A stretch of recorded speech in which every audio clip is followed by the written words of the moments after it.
we are finally getting around to installing our second Furrion Chill Cube on our fifth wheel RV. Today's video, we are going to go over some rumors and misconceptions, set the record straight. And also in a previous video, I had one of the craziest comments I've gotten so far about these air conditioners and how we got them. So if you want to see what happens, stick around, check it out, and see how long we can survive off 2 ACs with our 3,500 watts of solar. Also, somebody left this comment, and it was really rude. But that's one of the biggest mistakes I see these RV manufacturers make is...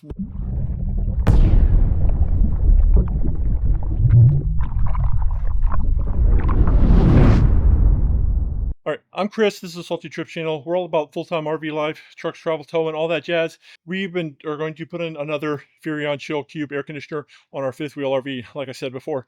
Here's the thing, is like I told you guys why, this is only, I think, like maybe we've had this thing for 6 months maybe. And we already replaced our brand new air conditioner in the back with the Furrion Chill Cube.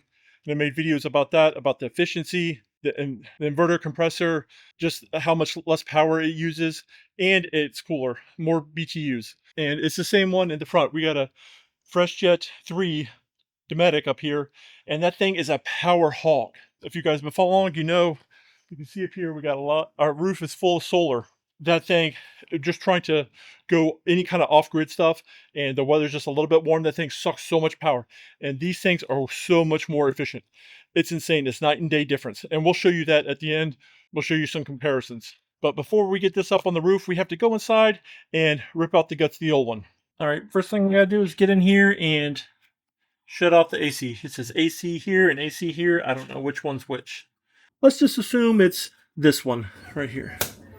Okay, this air conditioner is still running, so must be that air conditioner. First thing is we got to do is take this air distribution box down and pull all that guts out, which is super simple. I'll show you what we're doing. All right, first you got to just start pulling all this mess off and gain access to all the screw holes.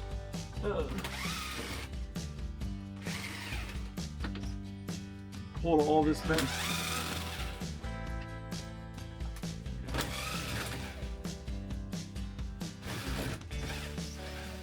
And every air conditioner is going to be a little bit different, but they're all pretty much set the same way.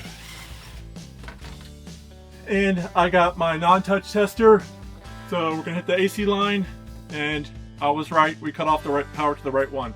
Just make sure there's no power going to any of the alternating current. It's a neat little tool. I will leave it linked down in the description area below. Alright, so then we got these 4 long bolts that basically sandwich the air conditioner and this air distribution box together. Just pull them out.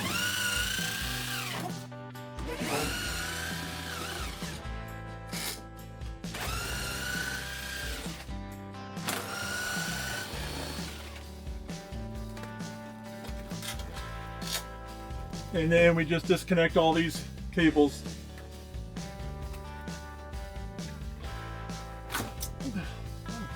I don't know why in the RV industry they love using these square heads instead of Phillips. And now we just gotta get this little box off, open it up, and pull the AC wires out.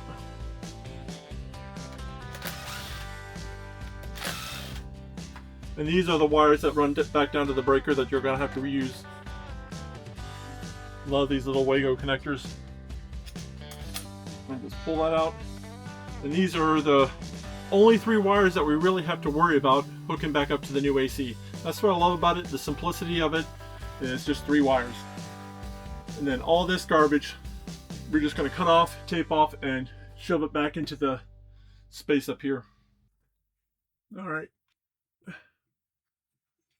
Just going to take this up, and we'll push this back in here. But if we ever need it again, I'll leave the string hanging out so you can pull it out. And this thing did come with the RV airflow systems. This is the styrofoam insert that helps direct the flow down into the ducts. And actually, what's nice is they actually have like wood here covering up, and they did a decent job of taping up in here. But that's one of the biggest mistakes I see these RV manufacturers make, is when they're putting these things together, they don't tape up well in here at all. So when your air is blowing into the ducts, you're losing a lot of air going into the attic space, you know, the ceiling space. Like you see this little gap right here, air can go through there, and that probably could have been taped up a little bit better. After we get the AC swapped out, we're going to come back in here and I'm going to retape everything to seal it up really well. That's one of the big things, is make sure you're taping everything up and sealing it real well, especially because there's a divider where the air goes in and then the air comes back out and goes into the ducting system. You want to make sure those two sides are separate and there's no air exchange back and forth. This is probably going to be about the toughest part of the whole thing, is we got to get this air conditioner up on the roof. And I got a ladder set up over here. We're going to back the truck up. I got a piece of wood here that'll help spread the load so we can stand on it. And we're going to get the old one down and get the new one up. And that's another thing, is on previous videos, people kept saying, I don't want to load up my roof with solar panels because I can't access it and walk all the way up and down here. Roof is completely filled with solar, and we're still going to be able to walk this AC all the way down here, swap it out, and walk it all the way back. So you can still fill your roof with solar and access the entire roof. All right, hopefully this system will work the old one down and work the new one up, but we got to go get the old one off first. So we got to get that air conditioner out of there, bring it down here. And we got these two in the way. It's a pretty simple solution we made. We put these on hinges so we can fold them up out of the way. We have access to the whole thing.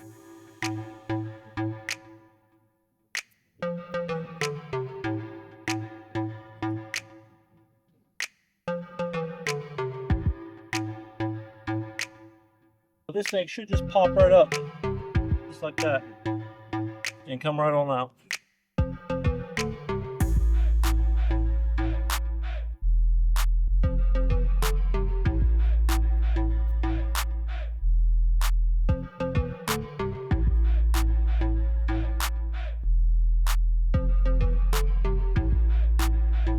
One of the comments that I would get all the time is, I was saying I was going to put a Furrion Chill Cube in the front there where it's the highest, and they said, are you worried about your clearance? It's going to be so much higher. Technically, the Dometic is 14 inches high. The Furrion Chill Cube is 14.5 inches high. So it only adds a half inch more. So we're still under that 13 foot 6 inches. But eventually, one of these days, we're going to have to actually measure it.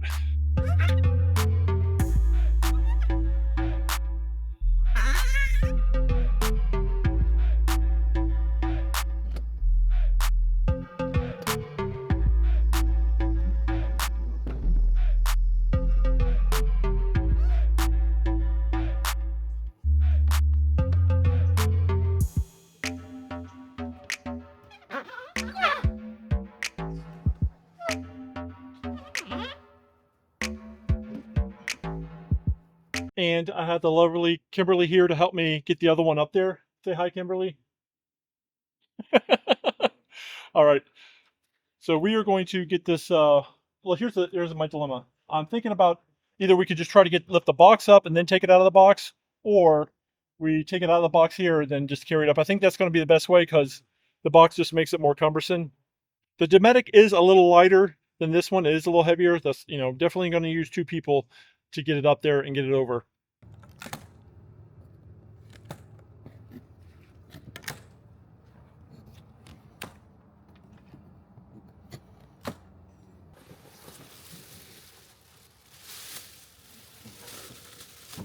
It's a beautiful sight. I've been waiting all summer to put this on. And the reason I didn't put it on before summer was because it's just too darn hot up there on the roof. And I was like, I'll deal with it. I had to wait till the weather cooled down to do roof projects.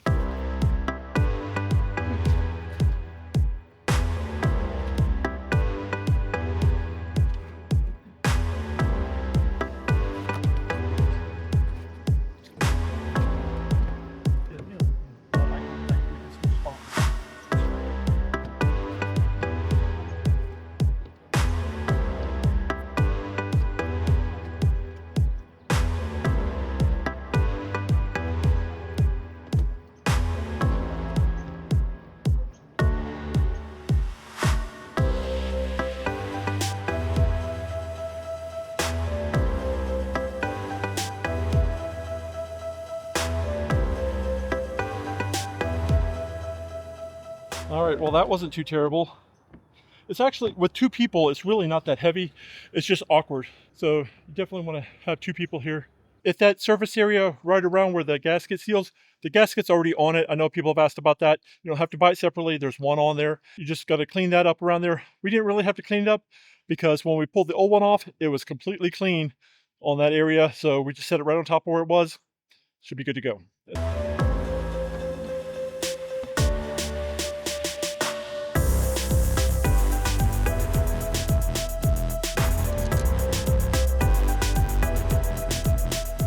And if you got any questions about this solar install, I have a whole video how we did this and all the different parts, pieces and parts we used below. Or you can always go to our playlist. We have a complete playlist of all our Victron and solar and stuff like that set up. So go check it out. The inside portion, the air ducting part that goes on the inside, is purchased separately. It doesn't come with the air conditioner. So that's a separate purchase. I leave links for both those in the description area. Don't buy the AC and thinking you're getting this too. You have to buy this separately. And they have the ducted and non-ducted version of the air conditioner and ducted and non-ducted version of the distribution box. Just make sure you're buying the right one. It comes with this little piece that goes in here that you just have to, comes with this piece here that you just stick on and it holds it together.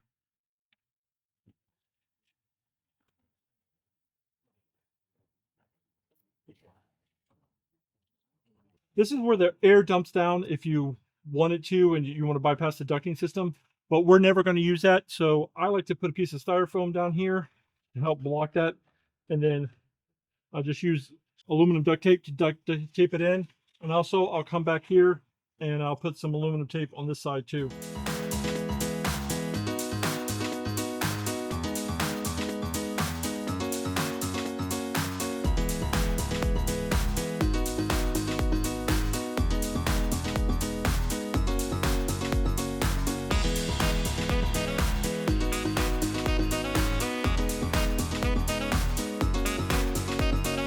One thing we did encounter on our last install is our roof is a little thicker than average. So I did have to take a piece of the styrofoam that we got from the packing and I made a little spacer insert that's about like that thick that goes on here. So I'll cut that out and we'll take that in there with us.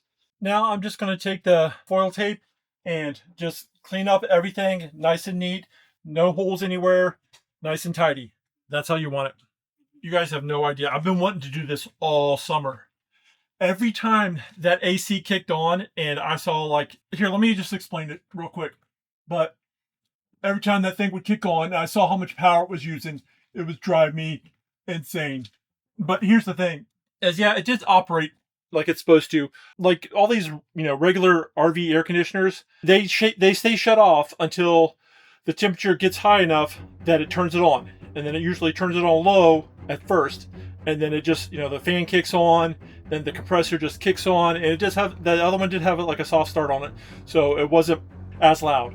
But the thing is, like, especially when it was real hot this summer, it would go from low speed and then the whole thing turns off and then turns back on in high speed. So instead of just kicking it into high gear, it shuts down, turns back on, kicks the compressor on, and all in high gear, and then it'll blow like heck, like like Mach 2 with your hair on fire, and in turbo mode, and then it cools this place down real quick, and then it shuts off again, and then it kicks back on in low mode, and it would keep doing that up and down, like especially in the summertime, it was horrible. It just kept going up and down, and just because it was so hot, and I sometimes I would just come in here and turn it on and just turn it on high and just leave it on high and just let it blow high for hours on end, just because we got tired of listening to it kick back up and down. But when it would kick on high on turbo, it was, been waiting a long time for this. These things are so quiet and they ramp up and down so quietly, you can hardly tell anything's going on. I'm going to leave a link for this in the description area below, because if you're planning on doing this, buy the good stuff. Don't get the stuff from Home Depot. That stuff is so flimsy and cheap. This is way more rigid and stronger. So, go the extra mile. It's only like, I don't know, what, $8, $7, $8, $9 maybe for a whole roll of this. So get the good stuff. Now we got that all straightened out. Just got to put this in place and put the bolts back, these long bolts back in.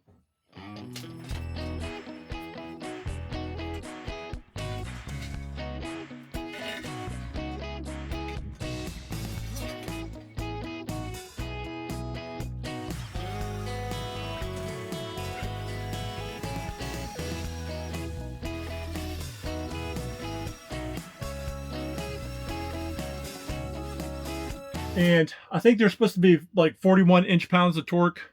You don't need to put any sealant like Dicor or anything around the roof, because that rubber gasket is what seals it. And you just need it to compress on the roof. But read the instructions. I don't know how well you can see, but I'm going to probably go ahead and tape up here and along the top here too, and over there, to make sure seal all the way around so the air that's coming out of here doesn't dump over into the intake part. All right, so we are just going to strip these wires off. We're going to use these Wago connectors. I love these new wire strippers. They adjust to whatever size wire up to, I think, 10 gauge.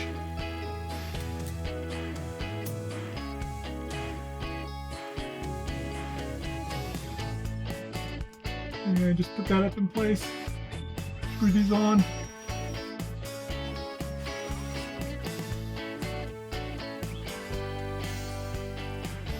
Put this plate in place. Now we just pull this braid off, pop this out, and feed these through here.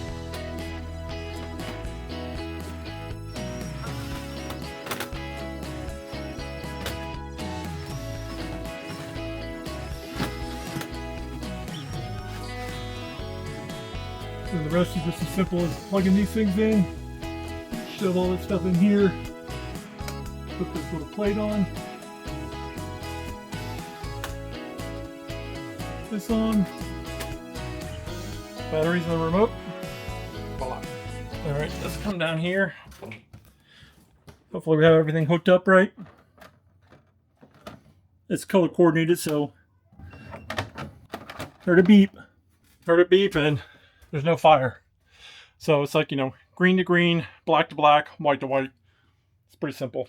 All right, we're going to set the temperature to 73, and we always do. And here's another thing I get like people always asking me how to connect it to their existing thermostat or other thermostat. Honestly, I haven't even tried. I haven't even looked into it because it doesn't, I don't care. It doesn't affect me.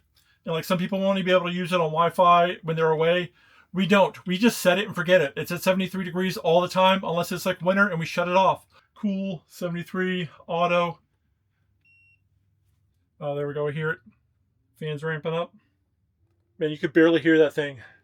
Let's go see how the power as it goes. And both ACs are running right now. The fan's kicked up. And it says it's 71 in here, so it's probably not high enough to kick on. All right, this is what we're going to do. We're going to set it down to like 67, and so that the compressor will kick on and start cooling things down. It usually does it slowly. Yeah, see it's starting to pick up. And I just have the back one set to 73 and the front one set to 67 for the moment. And we're looking at a total of less than 900 watts. And that's kind of where it's picking up a little bit. I hear the fan kick on a little more. Both ACs running under 1,000 watts. It's blowing nice out of there. Let's go see the bathroom. Got nice flow out of the bathroom too. Sweet! This is awesome. All right, I'm gonna set it back to 73. All right, and it's that simple. It's that easy to put together. Don't be afraid to do this yourself, guys. Like, you don't have to be an electrician or an RV tech. I don't know how much they charge to put one of these on, but you know, you and a buddy or two easily put this on. 3 wires, the 2 other little connections in there, they're keyed so you can only do it one way. Super easy. And then we could probably mount this to the wall over here. There's a little, they got a little case. We probably, I don't know what I'm going to do with it for now. I may just leave it on the counter and decide where I want it later. So we'll save that for another day. Man, that is incredible. 2 ACs running and 1,000 watts. And it's dropping now because it's getting down to temperature. I really cannot wait to do some off-grid tests with this. Unplug from shore power and see if we can just survive on solar alone. I think we can do it. All right, guys, so we got it installed. I have to give a big shout out to my assistant here, Kimberly. She did a fantastic job. Leave her some kudos in the comments below. It's always nice when she gets on the channel and helps out. And she did a great job. I really appreciate it.